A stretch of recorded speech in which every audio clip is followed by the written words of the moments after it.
سعودي عرب اقامې باندې د چو سیمونه دي دا به تاسې څرنګه چیک کوو.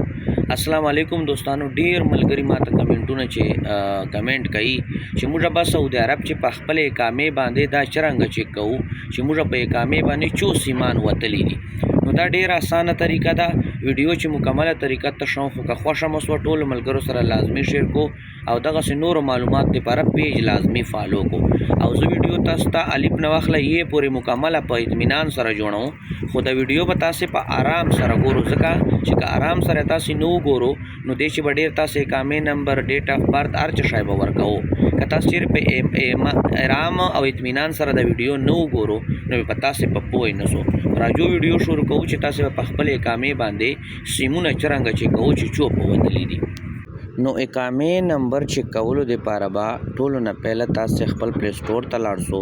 ویډیو ډیره په غور باندې وګورو، ډیره قیمتي ویډیو ده. وګور چې پلی سٹور ته کله لاړ شو، پلی سٹور چې به تاسو دا اپلیکیشن سرچ کو وګوره CST دا چې کله تاسو پلی سٹور چې سرچ کو نو دا به تاسو اوپن کو. دا وګوره موږ اوپن کوو.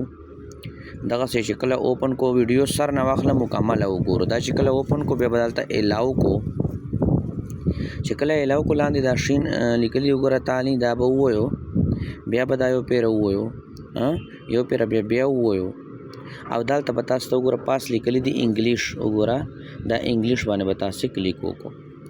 په دې چې کله کلیک وکړو نو تاسو ته دلته یو شنه لیکلی لاګ ان یوزینګ نیشنل یونیفاید ایکسیټ نو تاسو به بیا په دې شنه لیکه باندې کلیک وکړو. لازمي ډیر په غور سره وته وګورو. په دې باندې به کلیک وکړو. په دې باندې کله کلیک وکړو نو تاسو به دلته خپل اقامې نمبر ورکو. دا کوم چې خالی ځای ده دلته په خپل اقامې نمبر ورکو. دغلته لکه زه اقامې نمبر اوس ورکوم. اقامې نمبر چې کله تاسو ورکو نو بیا دلته دا شین ټیک مارک باندې نشان ده، په دې باندې به تاسو کلیک وکړو. نو دلته تاسو ته یو آپشن راغی وګوره 54 دا ګول مربع شکل چې تاسو کته 54 ده. نو تاسو به دا بیا دغه سه پرېږدو داسې یعنی خرابو بیا نه دغه سه بیا پرېږدو او تاسو به خپل نفاد اپلیکیشن ته لاړ شو. دا وګوره دا موږ سره نفاد ده. نو دا نفاد اپلیکیشن ته به تاسو داسې لاړ شو. خو هغه انسبه په زړه لرو چې کومه انسا تاسو ته الته درکړې ولکه موږ ته 54 راوه. نفاد ته چې کله راشو نو دلته ایکسپټ لیکلای د شنو په دې ایکسپټ باندې به تاسو کلیک وکړو. دلته وګوره تاسو سره 3 انسې دي. نو تاسو به ایغه انسې باندې کلیک وکړو چې کومه انسې موږ ته الته راوه لکه موږ ته الته چې شای راوه 54 نو موږ سره سنټر چې 54 ده نو موږ به په 54 باندې کلیک وکړو. چې په دې کله کلیک وکړو دلته به تاسو چې کوم نفات ته خپل پاسورډ ور دي آبا ورکو لکه موږ دا اوس ورکو. دا چې ورکو نو موږ به بیا اوس ایغه اپلیکیشن ته لاړ شو. ګوره دا اپلیکیشن نو موږ ته به اپلیکیشن خپل کولاو سي. دا وګوره کولاو سو ډیر په احتیاط سره ویډیو وګورئ ځکه چې به تاسو په پیارونو دا وګوره اوس موږ ته هغه اپلیکیشن خپل کولاو سو. دا وګوره مکمل ویریفیکیشن ارچ شای په نفاد سره وسلو. که کوم ملګرو ته بیا نفاد نه معلوم نو بیا ماته کمنټ وکړئ به نفاد څرنګه جوړو آب بیا تاسو شو. اوس دلته تاسو ته پهله یو آپشن راځي وګوره داس کتای سو انکوایری اباوت مای نمبرز. دا وګوره انکوایری اباوت مای نمبرز په دې باندې به تاسو کلیک واخلو. په دې انکوایری اباوت مای نمبر باندې چې تاسو کلیک وکړو بیا لاندې یو آپشن تلیکلای دا ګوره سٹارټ سرویس په دې باندې به تاسو کلیک واخلو. په دې باندې کله کلیک واخلو د شي په دغه پاسوال چې کوم د پاسوال به وایو په دې باندې چې کله کلیک واخلو دلته به اوس بیا ډیر خیال ورته کوو چې غلطي نه تنوسی داسې به معمولی پاس پلاړ سو. دلته یو آپشن تلیکلای دا پرسنل آی ډي. دا وګوره په دې پرسنل آی ډي چې به تاسو بیا یو پیرا د اقامې نمبر ورکو. اقامې نمبر چې کله ورکو ما اقامې نمبر ورکو وګوره لاندې تاسو ته لیکلی دی ډیټ اف برث. تاسو په اقامې چې کوم ډیټ اف برث لیکلای بدلته ورکو شو په طریقې سره زی ورکاو. تاسو بیا دغه سی دا تاسو کتای سو ډیټ اف برث ما ورک شو په صحیح طریقې دې شایونو ته به ډیر خیال کوو کني به تاسو ته نمبر نه جوړتای. دا چې ډیټ اف برث ورکو یغه نمبر دلته تاسو ته بل یو آپشن لیکلای دا دوه خانې دي.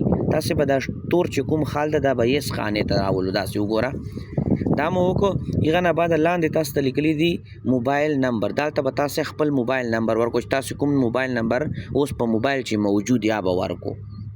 وګوره ما موبایل نمبر ورکړ. موبایل نمبر چې کله ورکو هغه نه بعد تاسو ته دلته بیا یوه لاندې خانه ښکاري او دا YY4WW دا ته به شي لیکلي. نو دا به تاسې دغه خانې چې بالکل دغه په شکل چې ورکو چې د څرنګه دلته لیکلي لکه موږ ته وای غټه لیکلې، بله وای غټه لیکلې، بیا 4 لیکلی، هغه نه بعد W غټه لیکلې، بله W وړه لیکلې. دا وګوره بله W به موږ وړه ورکو. داسې چې کله ورکو هغه نه بعد بس تاسې اوس چې نوره کار وا تمام سو. اوس لاندې یو اپشن ده وګوره انکوایري. وګوره په دې انکوایري باندې به تاسې دلته کلیک وکړو. دلته چې کلیک وکړو تاسې چې کوم نمبر ورکړی ده هغه ته به دلته یو انسل راشي. وګوره لکه موږ 3786 دا راغی. هغه به تاسې دلته انټر OTP چې ورکو 3786 دا چې کله ورکو بیا به په دې اګري باندې کلیک وکړو. لاندې وګوره اګري په دې باندې چې کله کلیک وکړو نو تاسو ته به دلته د تاسې چوره په نام باندې نمبري به جوت کړي. داسې به پاس پلاړ سو. وګوره انکوایري ریزلټ ما سره چو نمبر دی. وګوره ټوټل نمبر ما په نام باندې صرف یو نمبر ده. وګوره 1 ټوټل نمبر ما په نام باندې صرف یو نمبر ده. بیا که تاسو وایئ چې هغه نمبر به موږ جوتوو څرنګه نو داسې به پاس په لاړ سو. نو دلته لاندې تاسې کتای سو دا وګوره دلته لاندې به تاسو ته هغه نمبر هم لیکلی چې دغه نمبر یې تاسې په نام باندې لکه ما په اقامې باندې اوس یو نمبر ده. تاسې په اقامې چې چو نمبر وي هغه به دلته تاسو ته شو کړي. ویډیو ټولو ملګرو سره شیر کو او ډیره په هغه سره وګورو په آرام سره به تاسې مکمل په پوه سو.